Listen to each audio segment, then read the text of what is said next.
Guys, मैं समीर आप सभी का एक बार फिर से स्वागत करता हूं इनसाइट्स एजुकेशन हब, मेरे YouTube channel insights education hub पर। जैसे कि आप मैंने and first of all sorry guys कि मैंने अपनी लास्ट वीडियो के बाद थोड़ा सा लंबा गैप लिया, 2-3 दिन का मैंने यहाँ पर गैप ले लिया आपको वीडियो पहुँचाने के लिए, एंड सॉरी फॉर दैट। चलो हम अपने एनसीईआरटी के इस चैप्टर को स्टार्ट करते हैं।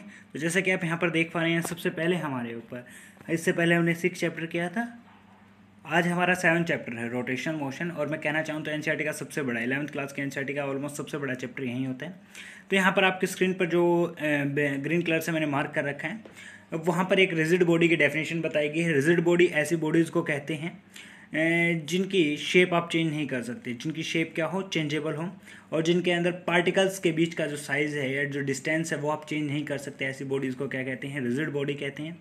अगर यहाँ पर देखा जाए तो यहाँ पर आपको डेफिनेशन दी गई होगी ट्रांसलेशन मोशन के अंदर।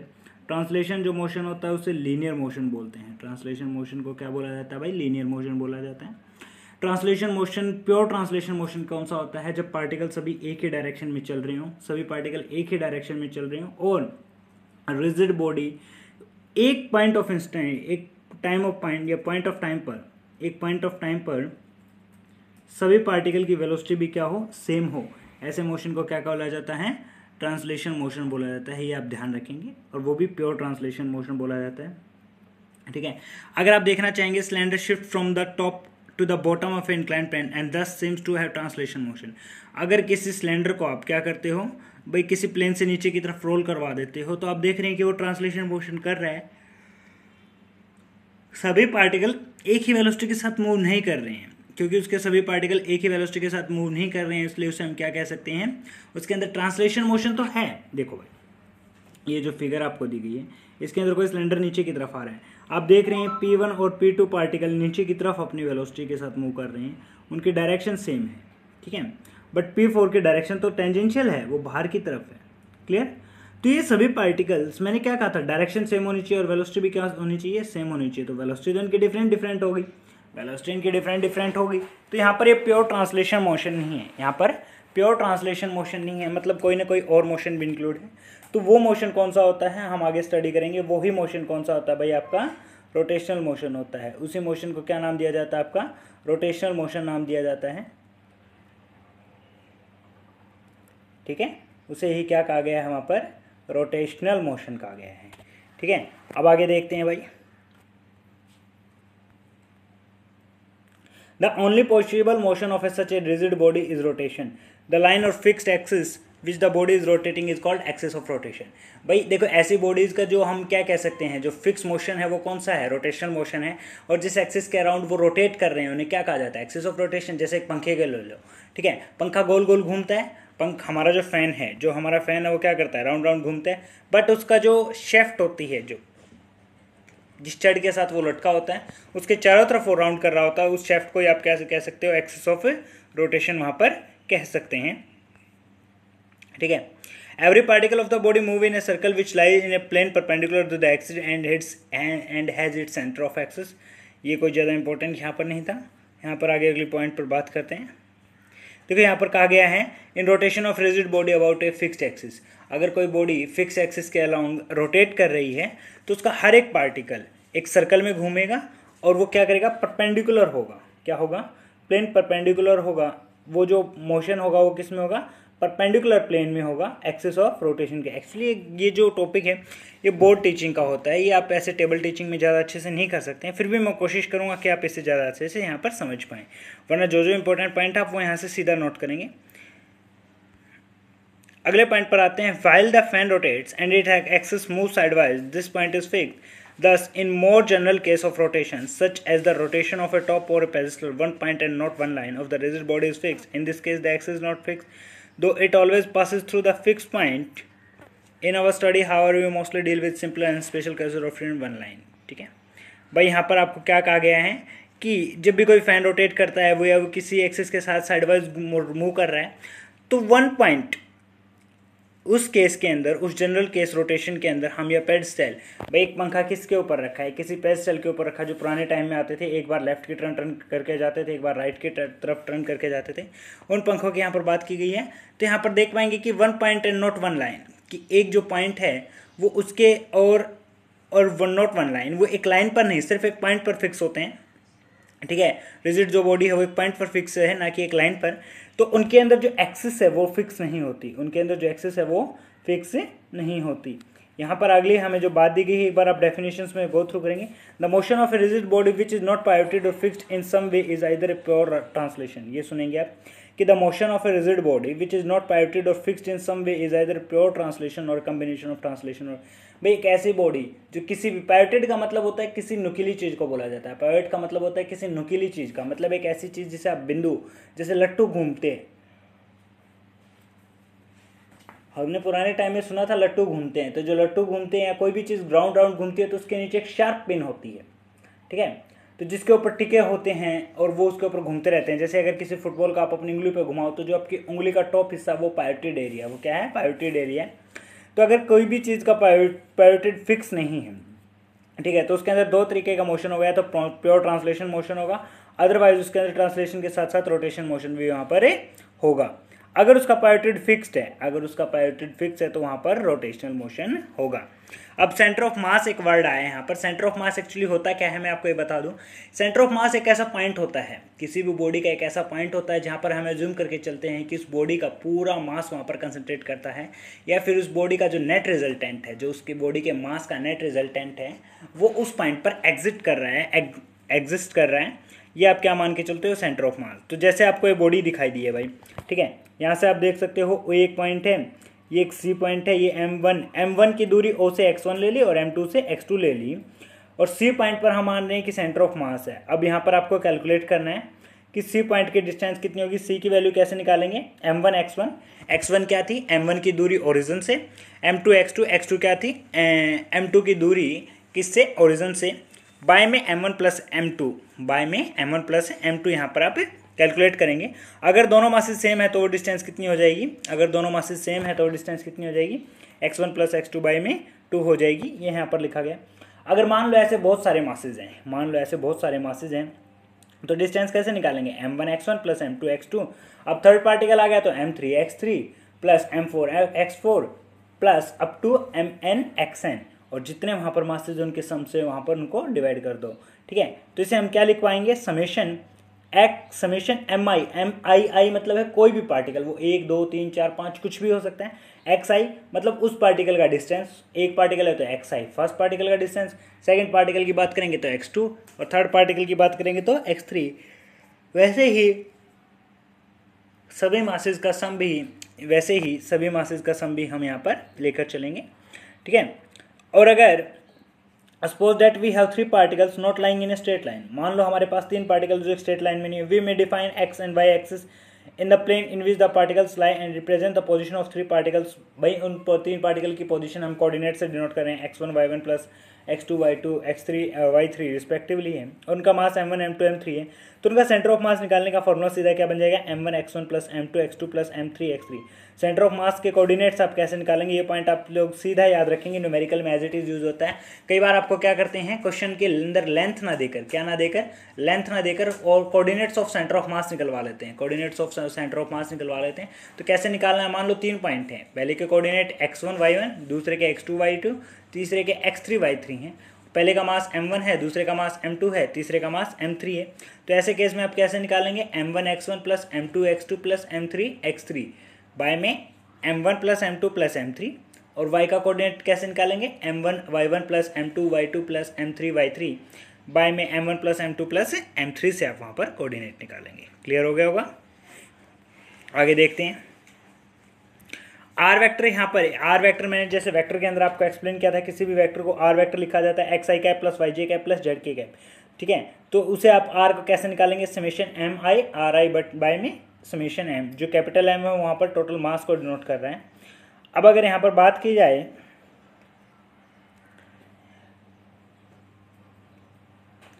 अगर mass of the total M is the total mass of the body, the coordinates of the coordinates निकालने, तो अब क्या करें, ये उस केस की बात की गई है, यहाँ पर जो मैंने मार्क करके दिया गया है 7.5a की बात की गई। ये जब की बात है जब आपको वहाँ पर मास स्मॉल दिया जाए और उसके अंदर जैसे आप ऊपर पढ़ रहे हैं as we make N bigger and bigger, भाई अब जैसे हम संख्याओं को ज़्यादा बड़ा करता जाएंगे तो हमें जो समेशन क्या था कुछ अलग नहीं है, पीछे हमने समेशन क्या था, हम इंटीग्रल कर रहे हैं और इंटीग्रल के अंदर हमें क्या करना होता है, नेट रिजल्ट निकालना होता है, नेट सम अप करना होता है, यही बात होती है। तो यहाँ पर आप इंटीग्रेशन करेंगे, वैसे आप समेशन से भी निकाल सकते हैं। इंटीग्रेशन तब करना है जब आपको इक्वेशन दी जाए, ठीक है। अब बात करते हैं taking the origin to be at the geometric centre of the rod and X axis to be along the length of the rod, we can say that on account of reflection symmetry for every element dm of the road at x there is an element of the same mass dm located at minus x। भाई हम मान लेते हैं कि जो उसके geometric centre है वो कहाँ पर है, ओरिजिन पर है, और एक्स एक्सिस के अलोंग उसकी लेंथ हम ले लेते हैं x, ठीक है। अगर रिफ्लेक्शन सिमेट्री की बात की जाए, भाई रिफ्लेक्शन भी दिखाई देगा ना, जो दूसरी तरफ दिखाई देगा, उसके लिए बात की जाए तो जो मास है उसका रिफ्लेक्शन पॉइंट पूछ ले तो क्या हो जाएगा, माइनस के साइन के साथ आप उसे लेके आ सकते हैं, -x उसका आपका रिफ्लेक्शन पॉइंट हो जाएगा। क्लियर, न्यूमेरिकल है, आप इसे जरूर अटेम्प्ट करने की कोशिश करेंगे। आगे आते हैं motion of A centre of a mass. Motion of centre of मास को अगर हमें कैलकुलेट करना है, भाई mr को मैं क्या लिख सकता हूँ, समेशन mi/ri लिख सकता हूँ ना, भाई फर्स्ट का mass into distance of the first mass plus second mass into distance of the second mass plus up to nth mass into distance of the nth mass. अगर इनको मैं दोनों तरफ से डिफरेंशिएट करूं तो m/dr/dt किसके बराबर आ जाएगा, m/dri/dt, m/2dr2/dt प्लस mn/drn/dt। तो m/dr/dt भाई डिस्टेंस बाय टाइम क्या था, वेलोसिटी था ना, तो यहाँ पर आपने क्या लिख लिया, mv m1v1 plus m2v2 up to mnvn, मतलब कुछ नहीं कहा है, यहाँ पर आपको डिफरेंशिएशन करना है टाइम के रिस्पेक्ट में, और आप जो रेडियल का इक्वेशन थी, जिसे आप डिस्टेंस की इक्वेशन अभी तक लेके चल रहे थे, उसे आप वेलोसिटी की इक्वेशन के अंदर कन्वर्ट कर सकते हैं यहाँ पर। अगर ऐसे ही इसी वेलोसिटी की इक्वेशन को एक बार फिर से क्या कर देते हैं, डिफरेंशिएट कर देते हैं, तो आपकी किसकी इक्वेशन आ जाएगी, एक्सेलरेशन की इक्वेशन आ जाएगी, ये आपको याद रखना है, ठीक है। We note from the Newton's third law that the internal forces occur in equal and opposite pair, and in sum of forces their contribution is 0. Only the external forces contribute to the equation. सिर्फ external force किसी भी, देखो भाई अगर बात की जाए, मान लो कुछ फोर्सेज अंदर की तरफ काम कर रही हैं ऐसे, ठीक है, तो उतनी ही फोर्सेज बाहर की तरफ भी काम करेंगी। तो इसलिए हम लेकर चलते हैं कि जो इंटरनल फोर्सेज हैं उनका सम हमेशा कितना होता है, 0 होता है। और किसी भी सिस्टम पर दो तरीके की फोर्सेज काम कर सकती हैं, एक कैसी, इंटरनल फोर्स काम करेगी, और एक कौन सी काम करेगी, एक्सटर्नल फोर्स। अगर इंटरनल फोर्सेज का सम 0 हुआ तो सिर्फ कौन सी फोर्सेज का इफेक्ट रह गया, एक्सटर्नल फोर्सेज का इफेक्ट रह गया। तो जो m इंटू ए, मास इंटू एक्सेलरेशन, जो न्यूटन का सेकंड लॉ पढ़ा था, वो किसके ऊपर एप्लीकेबल था, एक्सटर्नल फोर्सेज के ऊपर। तो यहाँ पे कहा गया है कि किसी बॉडी को कब इक्विलिब्रियम में कहा जा सकता है, जब उसके ऊपर एक्सटर्नल फोर्स क्या हो, 0। The centre of a mass of a system of particles move as if all the mass of the system was concentrated at the centre of mass and all external forces. भाई किसी भी object को आप तभी हिला सकते हो जब आपका नेट फोर्स, किसी भी ऑब्जेक्ट को तभी आप हिला सकते हो जब आप उनके द्वारा अप्लाई किया गया नेट फोर्स, उसके टोटल जो फोर्स है, जो टोटल एक्सटर्नल फोर्स है, वो कहाँ पर जाकर अप्लाई हो जाए, उसके सेंटर ऑफ मास पर जब एक्ट करता है, तभी आप किसी ऑब्जेक्ट को वहां से हिला सकते हो।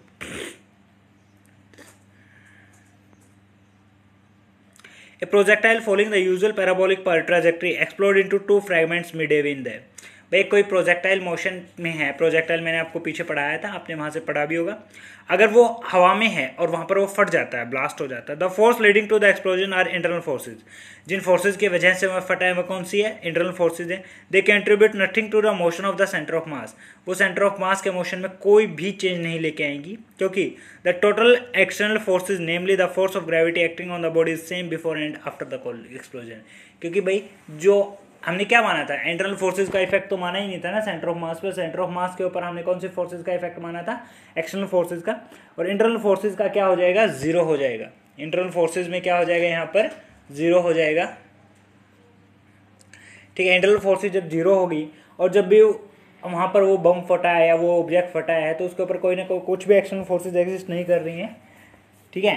तो जो एक्सटर्नल फोर्सेज हैं वो क्या हैं, एक्सप्लोजन से पहले और एक्सप्लोजन के बाद भी क्या है, सेम है। इसलिए उसकी जो पैराबोलिक ट्रेजेक्ट्री है उसके अंदर कोई चेंज नहीं आएगा, उसकी जो पैराबोलिक ट्रेजेक्ट्री है उसके अंदर कोई चेंज नहीं आएगा। ये क्वेश्चन आपसे डायरेक्ट पूछा जा सकता है, ठीक है। आगे करते हैं linear motion momentum of a system of particle, P is equal to mv। P is equal to mv ये हम पहले पढ़ चुके हैं। अगर मैं फोर्स का डिफ्रेंशिएशन करूँ तो क्या आएगा, dp/dt आएगा। ये न्यूटन का सेकेंड लॉ था। अब यहाँ से हम आगे पढ़ेंगे the total momentum of a system of particle is equal to the product of the total mass of the system and the velocity of the center of mass, ठीक है। जो टोटल मोमेंटम की बात की जाए वो क्या होता है, total mass of the system into the velocity, जो वेलोसिटी वहाँ पर हम काउंट करते हैं वो किसकी होती है, सेंटर ऑफ मास की होती है। तो dp/dt किसके बराबर आ गया, m dv/dt, और m इंटू ए, तो dp/dt किसके बराबर है, एफ एक्सटर्नल। यहाँ पर क्यों लिखा गया है, क्योंकि हम पहले भी बात कर चुके हैं, दो तरीके की फोर्स होती है, एक एक्सटर्नल होती है, एक इंटरनल होती है, और इंटरनल फोर्सेज का सम क्या रहता है, 0 रहता है। तो यहाँ पर सिर्फ कौन सी बची, एक्सटर्नल फोर्सेज बची, ठीक है। न्यूटन सेकंड लॉ कहता है कि अगर एक्सटर्नल फोर्सेज 0 हो जाए तो dp/dt क्या हो जाएगा, 0 हो जाएगा। और dp/dt जब कब 0 हो सकता है, जब p क्या हो, कांस्टेंट। तो आपसे कभी भी पूछ लिया जाए लीनियर मोमेंटम कब कांस्टेंट होता है, तो आप क्या कहेंगे, जब उसके ऊपर लगने वाली एक्सटर्नल फोर्सेज क्या हो जाएं, 0 हो जाए, तभी लीनियर मोमेंटम कंजर्व रहेगा या फिर कांस्टेंट रहेगा, ठीक है। यहाँ पर आप देख पा रहे हैं px, py, p and z are the components of the total linear momentum vector p along x y z axis, c1 c2 c3 are the constant, ठीक है। ये कहाँ की बात की गई है, ये यहाँ पर जो ऊपर लिखा गया है ये आप यहाँ से पढ़ेंगे। अब बात करते हैं, as can be seen from the two example separating the motion of different parts of a system into motion of centre of mass and motion about the centre of mass is a very useful technique that help in understanding. ये कुछ important है। Vector के cross product के बारे में यहाँ पे बताया गया है। डॉट प्रोडक्ट मैं आपको पिछले क्लास के अंदर पढ़ा दिए थे, यहाँ पर हम क्रॉस प्रोडक्ट के बारे में पढ़ेंगे। A vector product of two vector A and b is a vector c. भाई किन्हीं भी दो वेक्टर की अगर क्रॉस प्रोडक्ट करोगे तो हमेशा क्या आएगा, सी वेक्टर आएगा। और मैग्नीट्यूड ऑफ सी किसके बराबर आएगा, ए बी साइन थीटा के बराबर आएगा। यहाँ पर लिख रखा है किसके बराबर आएगा, ए बी साइन थीटा के बराबर आएगा। Where a and b are the magnitudes और a and b and theta be the angle between two vector. जो थीटा होगा वो क्या होगा, एंगल होगा दो वेक्टर के बीच में। और जो सी वेक्टर आएगा वो हमेशा ए और बी के दोनों के परपेंडिकुलर रहेगा। उनका जो प्लेन है, जिस प्लेन में एग्जिस्ट कर रहे हैं, उनके परपेंडिकुलर रहेगा। ये सी वेक्टर आपको हमेशा याद रखना है, ठीक है। अब बात करते हैं vector product. Vector product commutative नहीं होती, ये बात आप याद रखेंगे। वेक्टर प्रोडक्ट नाम आ जाए या क्रॉस प्रोडक्ट नाम आ जाए, ये कम्यूटेटिव नहीं होती। कम्यूटेटिव का मतलब क्या था, ए क्रॉस बी किसके बराबर होना चाहिए, बी क्रॉस ए के। ऐसा कभी नहीं होता। ए क्रॉस बी किसके बराबर होता है, minus of B cross A के बराबर होता है। ये बात आप ध्यान रखेंगे, minus of B cross A के बराबर होता है, ठीक है। अगर ए क्रॉस बी, ओके, तो ये आप ध्यान रखेंगे वो कम्यूटेटिव नहीं होता। हाँ, बट वो डिस्ट्रीब्यूटिव जरूर होते हैं, ठीक है। तो वो कैसे होते हैं, जो स्केलर और वेक्टर प्रोडक्ट होते हैं दोनों कैसे होते हैं, डिस्ट्रीब्यूटिव जरूरी होते हैं। ए क्रॉस ए अगर 0 है, ठीक है, तो 0 एक नल वेक्टर होगा, उसका कोई मैग्नीट्यूड नहीं होगा। तो ये कंडीशन कब हो सकती है, जब दोनों वेक्टर आपस में क्या हो, पैरेलल हों, ठीक है। किन्हीं भी दो वेक्टरों की अगर क्रॉस प्रोडक्ट 0 आती है तो उनके बीच में थीटा कितने का हो, एंगल कितने का होगा, 0 डिग्री का होगा। ये आप याद रखेंगे। किन्हीं भी दो वेक्टरों की डॉट प्रोडक्ट क्रॉस प्रोडक्ट तभी 0 आ सकती है जब उनके बीच का एंगल कितने का हो, 0 डिग्री का हो, ठीक है। अब देखिए भाई, आई कैप क्रॉस आई कैप, हाँ दोनों पैरेलल वेक्टर है ना, तो इनका दोनों पैरेलल है तो 0 होगा। जे क्रॉस जे भी क्या होगा, 0। के क्रॉस के भी क्या होगा, 0 होगा। आई क्रॉस जे, भाई देखो ये आपका आई है, ये आपका जे है और ये आपका के है। मैंने अभी भी बताया था कि किन्हीं भी दो वेक्टरों का अगर क्रॉस करते हो तो जो वेक्टर आएगा वो दोनों के परपेंडिकुलर होगा। तो आई क्रॉस जे करा तो परपेंडिकुलर वेक्टर कौन सा बचा, के। तो आई क्रॉस जे क्या आएगा, के आएगा। वैसे ही जे क्रॉस के क्या आएगा, आई आएगा। और के क्रॉस आई भी क्या आएगा, जे आएगा, ठीक है। आपको कैसे चलना है, आई क्रॉस जे, जे क्रॉस के। आई क्रॉस जे क्या आएगा, के आएगा। और जे क्रॉस के क्या आएगा, आई आएगा। और के क्रॉस आई क्या आएगा, जे आएगा। अगर उल्टा चल पड़ते हो, जे से आई तो माइनस के साइन के साथ चलेंगे, माइनस के। आई से के माइनस जे, और के से जे माइनस आई। क्लियर है, ये आप यहाँ पर देख पाएंगे। जैसे एक उदाहरण लेते हैं भाई, यहाँ पर हमें लिखा गया है कि find the scalar and vector product of two vector A and B. दोनों की स्केलर प्रोडक्ट निकालनी है तो सीधा करो, 3 दूनी 6 माइनस 6। मैंने क्या बताया था, आई आई की मल्टीप्लाई कर दो, जे जे की और के की। अगर क्रॉस निकालना है तो क्या करो, यहाँ पर आप देख पाएंगे आई जे के ऊपर लिखो, आई के भी नीचे ए वेक्टर के आई वाली वैल्यू और बी वेक्टर के आई वाली वैल्यू, ऐसे ही जे की और ऐसे ही के आप वैल्यू रख देंगे। अब आई के कॉलम को पूरा ढक लेते हैं, आई के कॉलम को पूरा ढक लेते हैं तो कितना बचा, 4 तिये 12, क्रॉस कराई ऐसे, -4 और -3 +12, माइनस में 5 कितना बचा, 7 बचा। तो आपको समझ में आ गया होगा 7 कहाँ से आया। अब दोबारा जे वाले को कवर करेंगे तो कितना बचा, -3 और 3 तिया 9, -9 -2 और -5 सॉरी +5 -10 +10 हो जाएगा। और माइनस का साइन आप हमेशा क्या रखेंगे, बाहर रखेंगे। जब जे के साथ आप सोल्व करेंगे तो पहले एक माइनस का साइन लेके चलेंगे, तो इसलिए माइनस कितना हो जाएगा, यहाँ पे +10 आया है तो 1 आया और माइनस का साइन जे के साथ था तो वो उसका माइनस अलग से बच गया।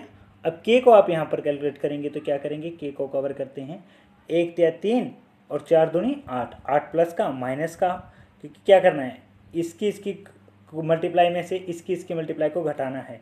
1 या 3 और 4 दूनी 8, 8 प्लस का था, माइनस का साइन पहले ही है तो कितना आ गया, माइनस से 5 आ गया। क्लियर।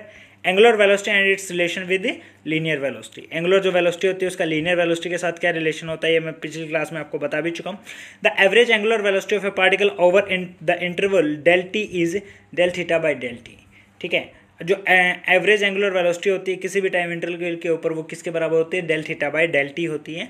थीटा यहाँ पर क्या है, एक तरह का डिस्टेंस ही है। As del T tends to be zero, जैसे जैसे डेल टी क्या करेगा, जीरो को टेंड करेगा, ठीक है, वैसे वैसे एंगुलर वेलोसिटी की वैल्यू भी क्या होती चली जाएगी, स्मॉल होती चली जाएगी।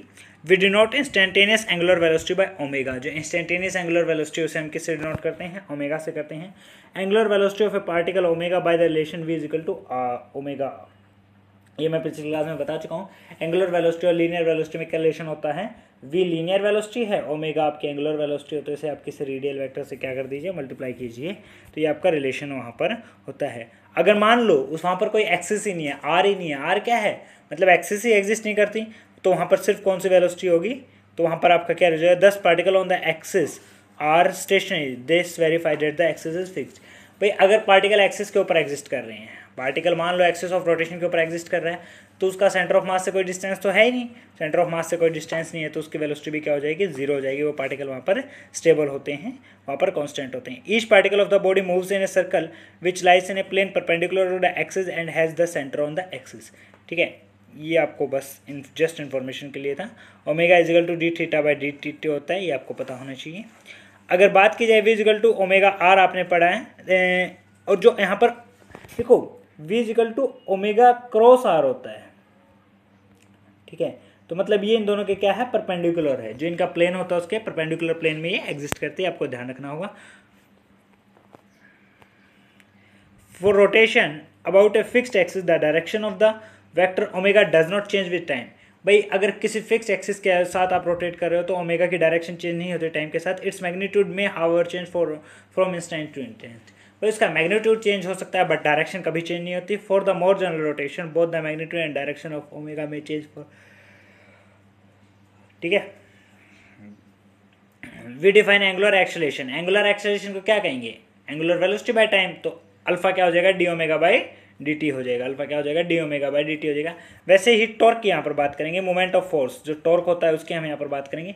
देखो भाई वहाँ पर हमने सिंपल फोर्स पढ़ी थी, मास इंटू एक्सेलरेशन, यहाँ पर हम किसको पढ़ेंगे, एंगुलर फोर्स को पढ़ेंगे। टॉर्क क्या होता है, एक्चुअली टॉर्क एक तरह की कपल होता है, एक फोर्स होता है जो हमेशा परपेंडिकुलर डायरेक्शन में अप्लाई की जाती है। ठीक है, टॉर्क एक तरह की फोर्स होती है जो हमेशा किस डायरेक्शन में अप्लाई की जाती है। ठीक है, the moment of the force acting on the particle with respect to the origin, किस डायरेक्शन में अप्लाई की जाती है, परपेंडिकुलर डायरेक्शन में। The moment of the force acting on the particle with respect to the origin o is defined as the vector. भाई torque को आप कैसे लिख सकते हो, tau is equal to r cross f. Tau को कैसे लिख सकते हो, tau is equal to r cross f. R vector cross f vector क्या होता है, टाउ वेक्टर होता है। टाउ का मतलब यहाँ पर क्या होता है, टॉर्क होता है। ठीक है, और क्रॉस लिखा है तो इसलिए कौन सा आएगा, आर साइन थीटा। ठीक है भाई, आप कौन सा थीटा लेके आएंगे, साइन थीटा लेके आएंगे, तो जो यहाँ पर आप आर साइन थीटा से क्या कर सकते हैं, परपेंडिकुलर डायरेक्शन को डिनोट कर सकते हैं। साइन थीटा लेके आना है ना, आर एफ साइन थीटा लिख लो या आर साइन थीटा एफ लिख लो। और साइन थीटा आपको पता है हमेशा किसके साथ होता है, परपेंडिकुलर के साथ होता है, तो यहाँ पर इसलिए क्या लिखा गया है, आर परपेंडिकुलर एफ लिखा गया है। क्या लिखा गया है, आर परपेंडिकुलर एफ लिखा गया है, जो आप देख भी सकते हैं यहाँ पर क्या लिखा गया है, यहाँ पर आपका आर परपेंडिकुलर एफ लिखा गया है। ठीक है, क्योंकि आर साइन थीटा, ये आर साइन थीटा के लिए डिनोट किया गया है। साइन थीटा हमेशा किस में होता है, परपेंडिकुलर में होता है। अब आगे देखेंगे, अब है angular momentum of a particle. Angular momentum की बात की जाए तो एंगुलर मोमेंटम क्या होता है, एल से डिनोट किया जाता है, आर क्रॉस पी, मतलब रेडियस। आर यहाँ पर क्या है, डिस्टेंस है, वहीं रेडियस है। ठीक है, और radial into linear momentum, radial into linear momentum से आप इसे कैलकुलेट करेंगे तो फिर क्या लिखेंगे, आर पी साइन थीटा, और यहाँ पर फिर क्या ले लेंगे, आर परपेंडिकुलर ले लेंगे। क्या ले लेंगे, आर परपेंडिकुलर ले लेंगे। अब देखते हैं भाई D L by d T, जैसे आपने देखा था D P by d T किसके बराबर था, फोर्स के बराबर था। न्यूटन सेकेंड लॉ के अनुसार D P by d T किसके बराबर था, फोर्स के बराबर था। तो यहाँ पर हम किसकी बात कर रहे हैं, यहाँ पर अभी लीनियर मोमेंटम की बात की, अगर एंगुलर मोमेंटम की बात करेंगे तो dl/dt, ठीक है, dl/dt एंगुलर मोमेंटम का अगर हम क्या करते हैं टाइम के रिस्पेक्ट में डिफरेंशिएशन करते हैं तो किसके बराबर आएगा, टॉर्क के बराबर आएगा। dl/dt किसके बराबर आएगा, टॉर्क के बराबर आएगा। क्लियर है। Thus the time rate of change of angular momentum of a particle is equal to the torque acting on it, ठीक है। This is the rotational analog of the equation F is equal to dp/dt which expresses Newton's second law for the translation motion of a single particle, ठीक है। L is equal to L1 plus, अगर इसको आप बहुत सारे particles के लिए calculate करना चाहते हो तो आप क्या करेंगे,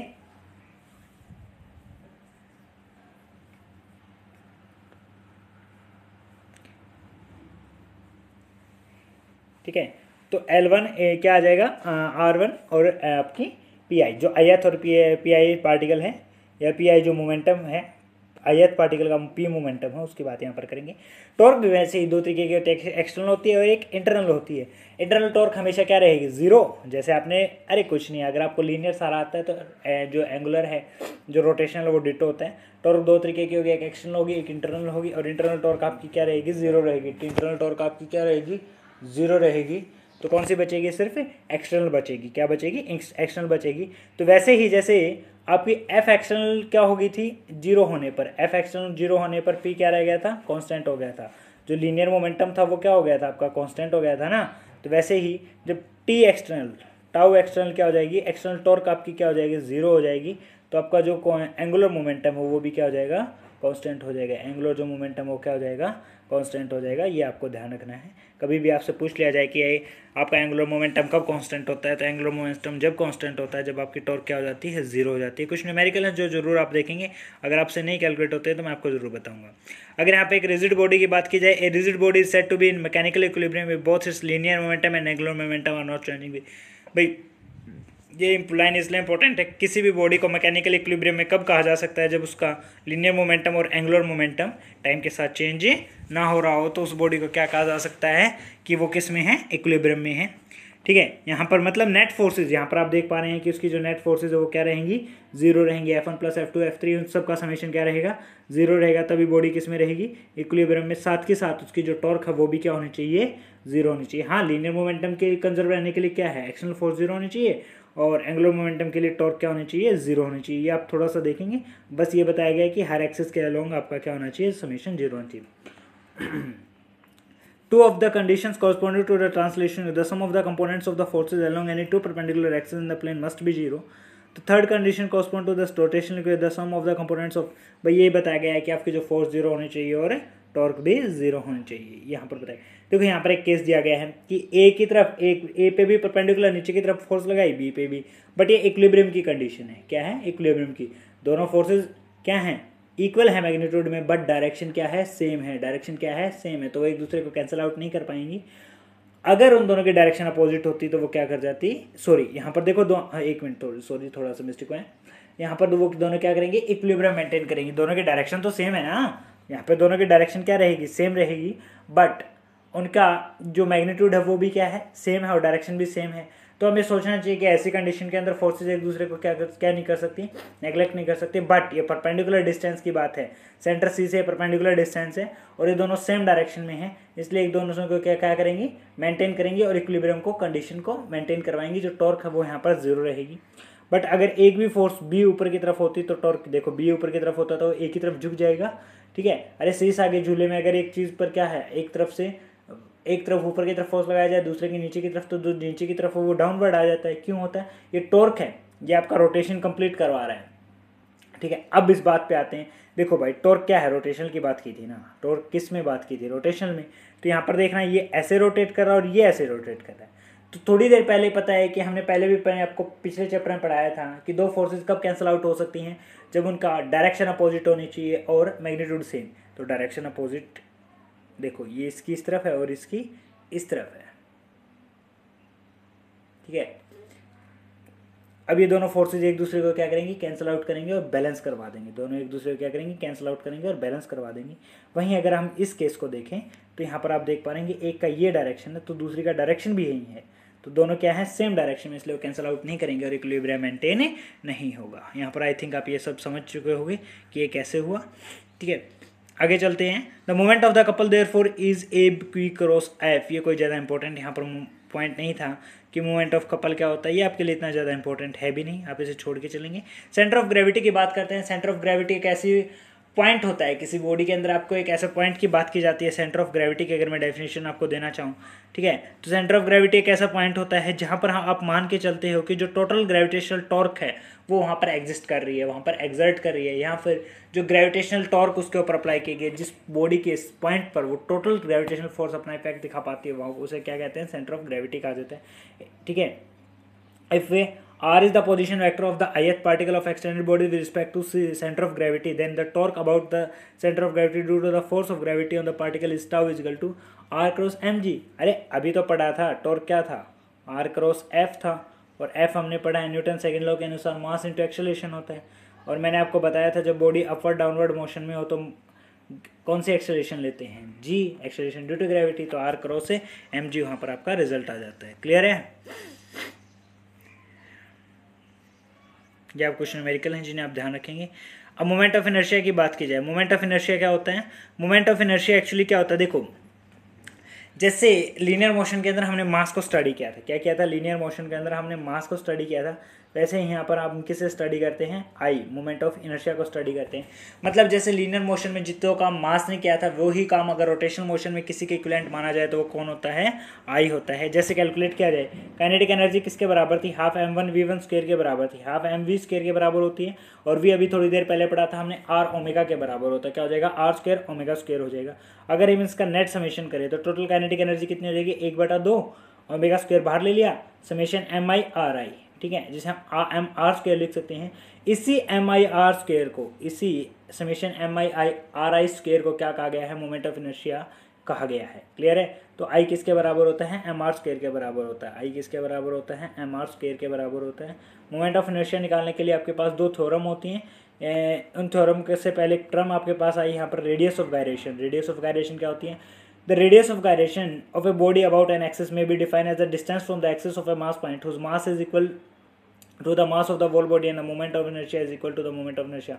भाई उस पॉइंट से किसी भी पॉइंट का डिस्टेंस आप मेजर कीजिए जिस पर माना जाए कि उस बॉडी का कंप्लीट मास एग्जिस्ट कर रहा है और उस बॉडी का कंप्लीट मोमेंट ऑफ इनर्शिया जिस पॉइंट पर माना जाए कि एग्जिस्ट कर रहा है, उस पॉइंट से किसी भी पॉइंट के डिस्टेंस को आप क्या कहते हैं, रेडियस ऑफ जायरेशन कहते हैं, जो किससे लिखी जाती है, के से लिखी जाती है। ठीक है, किससे लिखी जाती है, के से लिखी जाती है, ये आप ध्यान रखेंगे। यहाँ पर आपको दिखाया भी रखा होगा, के से लिखी जाती है। आई इक्वल टू एम के स्क्वायर लिखा गया है, के की वैल्यू के एल स्क्वायर बाय 12 है, वो डिफाइन करते हैं अलग अलग पर। आप ये कुछ मोमेंट ऑफ इनर्शिया याद रखेंगे, थिंक सर्कुलर रोड का परपेंडिकुलर एक्सिस के अलोंग कितना होगा, ये सारी वैल्यू आप थोड़ी थोड़ी याद रखेंगे, एनसीईआरटी में दी गई है। थ्योरम ऑफ परपेंडिकुलर एक्सिस क्या होती है ये मैं आपको बता दूं। मान लो ये तीन आपकी एक्सिस हैं, ये एक्स एक्सिस है, ये वाई एक्सिस है और ये जेड एक्सिस है। अब जेड एक्सिस के अलोंग आपको क्या निकालना है, मोमेंट ऑफ इनर्शिया निकालना है। और आपको पता है ये एक्स और वाई दोनों क्या हैं, ये तीनों एक्सिस आपस में एक्चुअली क्या है, परपेंडिकुलर हैं। तो जेड एक्सिस के अलोंग जो मोमेंट ऑफ इनर्शिया होगा वो किसके बराबर होगा, इन दोनों के मोमेंट ऑफ इनर्शिया के सम के बराबर होगा। जेड एक्सिस के अलोंग जो मोमेंट ऑफ इनर्शिया होगा वो क्या होगा, दोनों के जो मोमेंट ऑफ इनर्शिया उनके सम के बराबर होगा। ऐसे ही आपके पास एक अगली थ्योरम आएगी, थ्योरम ऑफ पैरेलल एक्सिस। इसके बारे में भी हम आपको बता दूं। मान लो ये कोई बॉडी है, ये इसका डायमीटर है, एक मिनट, ये इसका कोई डायमीटर है, वैसे ही यहाँ पर एक लाइन है, ये दोनों आपस में क्या है, पैरेलल हैं, और इनके बीच की दूरी क्या है, r है। मान लो इस डायमीटर के अलोंग इसका मोमेंट ऑफ इनर्शिया I1 है, क्या है, I1 है, और उस बॉडी का मास m1 है। तो इस एक्सिस के अलोंग मोमेंट ऑफ इनर्शिया कितना हो जाएगा, I1 m r स्क्वायर। मतलब इसका मोमेंट ऑफ इनर्शिया, तो जिसके पैरेलल आप निकाल रहे हो, जिस एक्सिस के पैरेलल, उस एक्सिस का moment of inertia plus mass into distance of the square of the distance between the both the axis. हाँ भाई, इन दोनों एक्सिस के बीच का जो डिस्टेंस थी उसका स्क्वायर लिया और इस पूरी बॉडी के मास के साथ उसे मल्टीप्लाई कर दिया, तो मोमेंट ऑफ इनर्शिया किसके बराबर आ गया, इस एक्सिस के अलोंग I1 जो इस बॉडी का मोमेंट ऑफ इनर्शिया था, और इस एक्सिस का मोमेंट ऑफ इनर्शिया था m into r square. Clear है। Kinematics of rotational motion about a fixed axis. Kinematics की बात की जाए तो कोई बड़ी चीज़ नहीं थी, जो आपने पढ़ा था, देखो भाई वहाँ पे पढ़ा होगा v is equal to v naught plus a t, x is equal to x naught plus v naught t plus half a t square. ये आपने इक्वेशंस वहाँ पर पढ़ी थी, कुछ नहीं करना भाई। वहाँ पर डिस्प्लेसमेंट को एक्स से लिखा था, यहाँ पर थीटा से लिख देंगे। वहाँ पे इनिशियल वेलोसिटी को वी नॉट से लिखा था, यहाँ पे ओमेगा नॉट से लिख देंगे। वहाँ पर फाइनल वेलोसिटी को वी से लिखा था, यहाँ पर ओमेगा से लिख देंगे। वहाँ पर एक्सेलरेशन को ए से लिखा था, यहाँ पर अल्फा से लिख देंगे। कोई फर्क नहीं है इक्वेशन जो कि तो है। बस x को थीटा से लिखना है, v नॉट को ओमेगा नॉट से लिखना है, v को ओमेगा से लिखना है और a को अल्फा से लिखना है। कोई भी चेंज आपकी इक्वेशंस के अंदर नहीं रहेगा, जो कि तो आप इन इक्वेशंस को सॉल्व कर सकते हैं। एक दो न्यूमेरिकल आप यहाँ से देख लेंगे और आप आसानी से इन सबको कर पाएंगे, ठीक है। अब वर्क डन की बात की जाए तो देखो भाई, वहाँ पे वर्क डन किसके बराबर था, फोर्स इंटू डिस्प्लेसमेंट के बराबर था। अरे कुछ मुश्किल नहीं है, force into F cross ds था ना, ds था। तो यहाँ पर क्या है, टाउ निकालना है आपको। यहाँ पर क्या निकालना है, सॉरी गाइस, आपको यहाँ पर क्या निकालना है, टाउ निकालना है। टाउ क्या हो जाएगा, सॉरी टाउ नहीं निकालना है आपको, रोटेशनल में वर्क डन निकालना है। तो रोटेशनल में फोर्स कौन सी होगी, टाउ, और वर्क डन किसके अलाउ निकालोगे, थीटा के अलाउ निकालोगे। देखो अरे नॉर्मल में वर्क डन कैसे निकालना था, फोर्स एफ थी वहाँ पर और dx से निकालना था या ds से निकालना था, F D S cos theta हुआ था ना, एफ डॉट डी एस था। तो यहाँ पे क्या कर देंगे, टी डॉट डी टी लिख देंगे, ठीक है। क्या लिख देंगे, टाउ, टॉर्क से आप मल्टीप्लाई करेंगे किसको, एंगुलर डिस्टेंस को, आपका क्या आएगा, एंगुलर वर्क डन आ जाएगा। क्लियर है। पावर निकालना है तो उसी का फिर से क्या करो, डिफ्रेंशिएशन करो। तो यहाँ पे क्या आ जाएगा, टी ओमेगा। देखो लीनियर में आपकी पावर क्या थी, f is equal to p is equal to f v थी ना लीनियर में पावर। तो यहाँ पर पावर कितनी हो जाएगी, एफ फोर्स है वहाँ, यहाँ पर कौन सी लगेगी, टॉर्क लगेगी। यहाँ पे लीनियर वेलोसिटी और वी से लिखेगी, यहाँ पर आप एंगुलर वेलोसिटी ओमेगा से लिख देंगे। तो जो आपके पावर है वो कितनी हो जाएगी, टाउ ओमेगा हो जाएगी। कोई बड़ी चीज़ नहीं है, बिल्कुल सेम आपका पैटर्न रहता है, बस आपको लीनियर मोशन अच्छे से आना चाहिए, ठीक है। और ये मैं पहले आपको पढ़ा चुका हूँ, ठीक है। जैसे आपको पता है फोर्स इजिकल टू क्या होता है, मास इंटू एक्सेलरेशन होता है। तो वैसे ही टॉर्क क्या हो जाएगा, मास को किसके इक्विवेलेंट लेंगे, मोमेंट ऑफ इनर्शिया, और एक्सेलरेशन यहाँ पर कौन सी होगी, अल्फा। तो टॉर्क क्या हो जाएगा, आई अल्फा हो जाएगा। ये आपको पता होना चाहिए।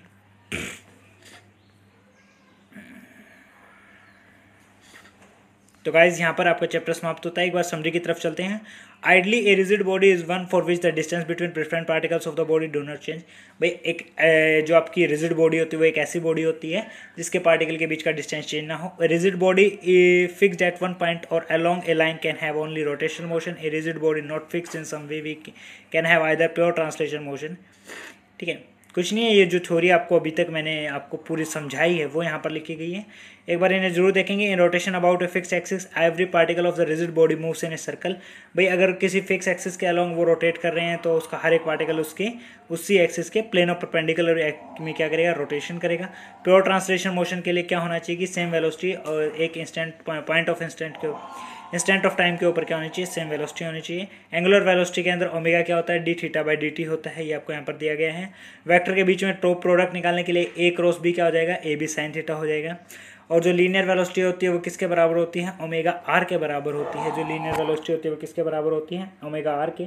सेंटर ऑफ मास के अगर आपको डिस्टेंस निकालनी है तो कैसे निकालेंगे, summation M I R i निकालेंगे, summation M I R i निकालेंगे, summation M I R i से आप वहाँ से निकालेंगे, ठीक है। Velocity of the centre of mass of a particle, velocity of the centre of mass of a particle v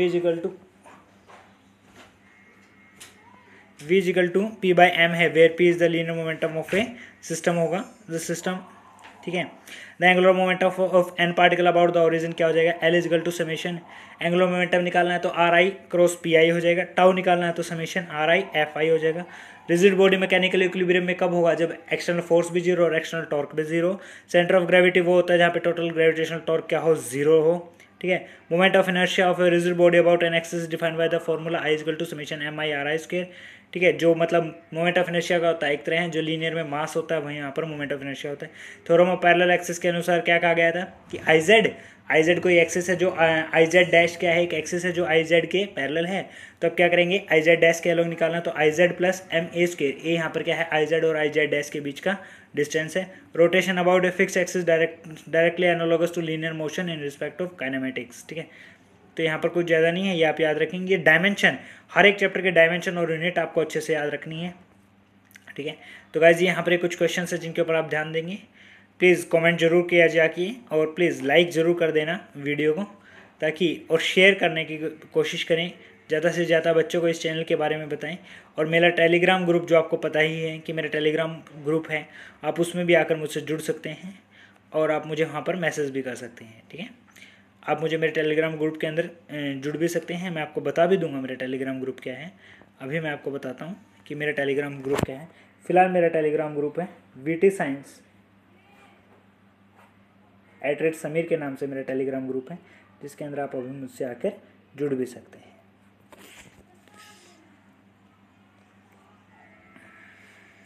ठीक है, बाकी आपको और किसी भी सब्जेक्ट की वीडियो चाहिए हो तो प्लीज़ मुझे ज़रूर बताइए आपको किस किस की वीडियो चाहिए, या फिर कौन कौन से ऐसे टॉपिक हैं जिनके बारे में आप जानना चाहते हैं। फिजिक्स का सिलेबस ऐसे ही सीक्वेंस में चलेगा और अब आपको डेली क्लासेस मिलेंगी, और जब तक ब्रेक आया उसके लिए सॉरी गाइज। ठीक है, thank you guys and have a nice day.